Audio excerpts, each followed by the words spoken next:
नमस्कार दोस्तों, आपका स्वागत है। कहानी शुरू होती है अलास्का की बर्फीली वादियों में, जहां दुनिया के दो सबसे ताकतवर किरदार आमने सामने आने वाले थे। एक तरफ अमेरिका के राष्ट्रपति डोनाल्ड ट्रंप, जो अपनी बात पर अड़े रहते हैं। दूसरी तरफ रूस के नेता व्लादिमीर पुतिन, जिनकी चालें हमेशा शतरंज के खिलाड़ी की तरह होती हैं।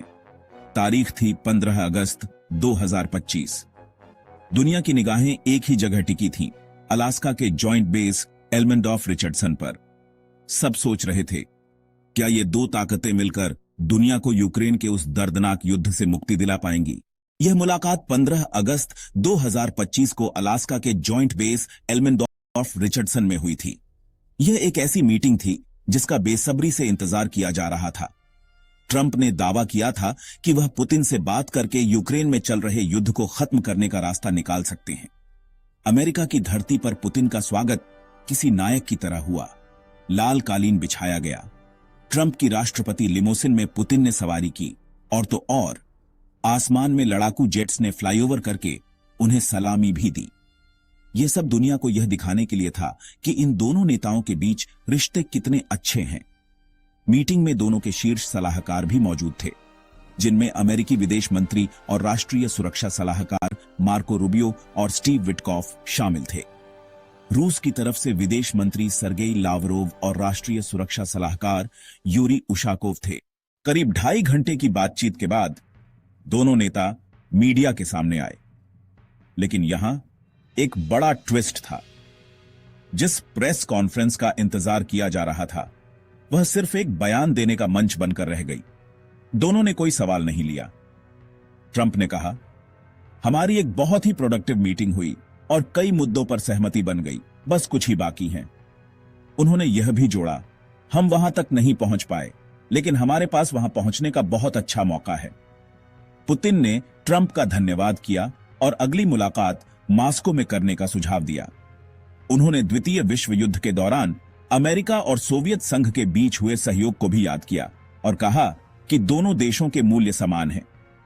पुतिन ने ट्रंप के उस दावे का भी समर्थन किया कि अगर वह 2020 का चुनाव जीतते तो यूक्रेन में युद्ध नहीं होता।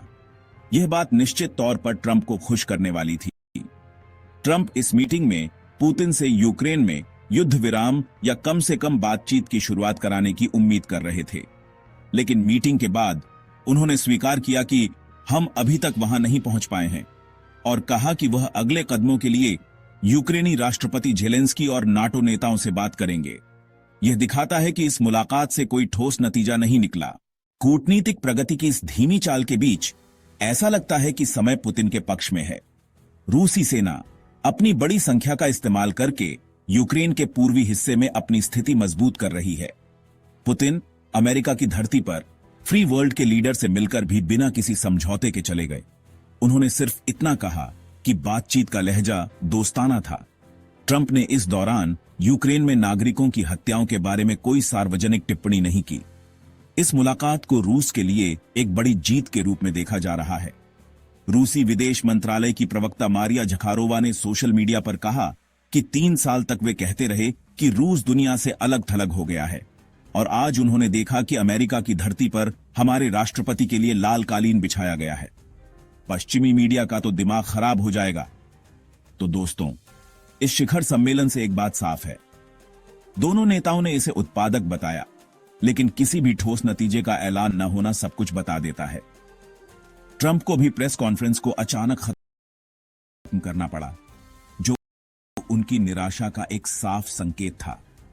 ट्रंप ने इस मीटिंग को सिर्फ फील आउट मीटिंग बताया था, लेकिन उन्होंने यह भी कहा था कि अगर सब कुछ ठीक रहा तो वह ज़ेलेंस्की को भी अलास्का बुला सकते हैं। तो दोस्तों, कहानी का अंत यहीं होता है। ट्रंप और पुतिन की मुलाकात एक फिल्मी ड्रामे की तरह शुरू हुई, लेकिन खत्म हुई एक अधूरे नोट पर। क्या यह सिर्फ एक राजनीतिक दिखावा था?